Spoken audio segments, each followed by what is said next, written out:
Okay, so how's it going, guys? I'm going to explain the constant feeding protocol. Sometimes you hear us call it trickle feeding. The first time that this was introduced would have been in the box feeding protocol. Now, inside of box feeding, what you would have learned is that if the dog keeps his head in the box, that the flow keeps going. If the dog brings his head out of the box, the flow of the food stops. And if the dog turns his back on the box, and the dog has to completely turn his back on the box and leave, it can't just be like a walk 3 feet over here to get some water, then you would actually pull the box or pull the marker and the food is gone. The dog has missed an opportunity for food. Now, what I want to get into now is the constant feed, because in a little more detail on how we do the constant feed, and not necessarily with the box, but with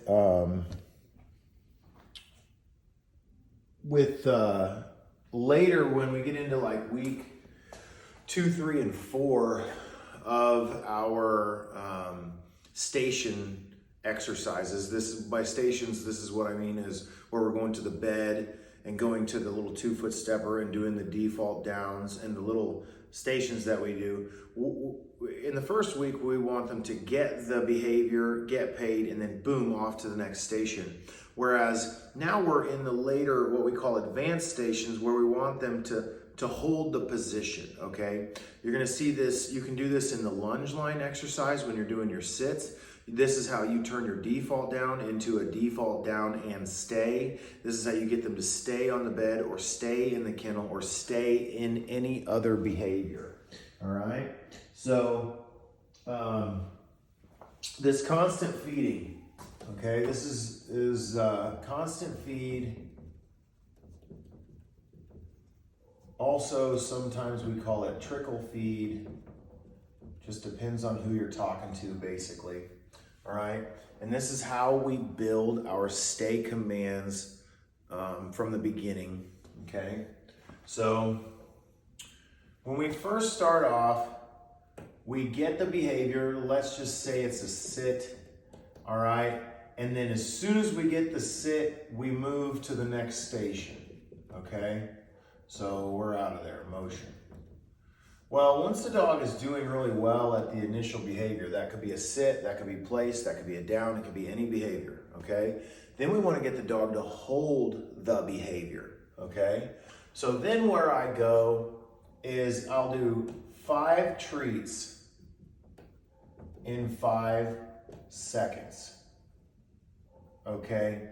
And so let's say that is the equivalent of a 5-second sit stay. And I'm just using that for an example, you guys. It could be a 5-second down stay, a 5-second place stay. But that's how you're gonna get that behavior to hold, all right? So the dog gets on the bed, you pay, then you pay, then you pay, then you pay, then you pay. 5 treats in 5 seconds, and he holds that place stay or holds that sit stay for 5 seconds, okay? Now that equals 1 treat every 1 second, okay? Now, let's go to the next day. We'll call that day 2. What we then want to move to is 1 treat every 2 seconds, all right? So you're still gonna give that same 5 treats, but you're gonna make that 5 treats last 10 seconds instead of the initial 5 seconds that we did yesterday. So you give a treat, you count 1001, 1002, you give another treat, 1001, 1002, give another treat, and you guys get the point, all right? Day 3,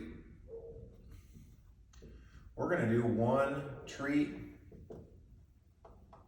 every 3 seconds. This is going to extend your sit stay out to a 15-second sit stay. All right, day 4. We're going to do 1 treat every 4 seconds. And you guys see how this is working, right? That turns into a 20-second sit stay. Day 5. That exact same 5 treats that you were using turns into 1 treat every 5 seconds, and now you have a 25-second sit stay, day 6. You guys see where this is going, right? 1 treat every 6 seconds, and now you have a 30-second stay. It's the exact same food, the exact same 5 treats.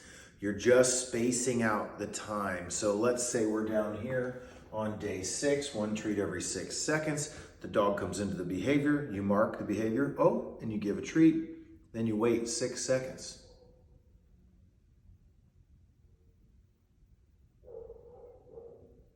Then you give your next treat, okay? And your dog's not supposed to break while it's waiting on the next treat to come.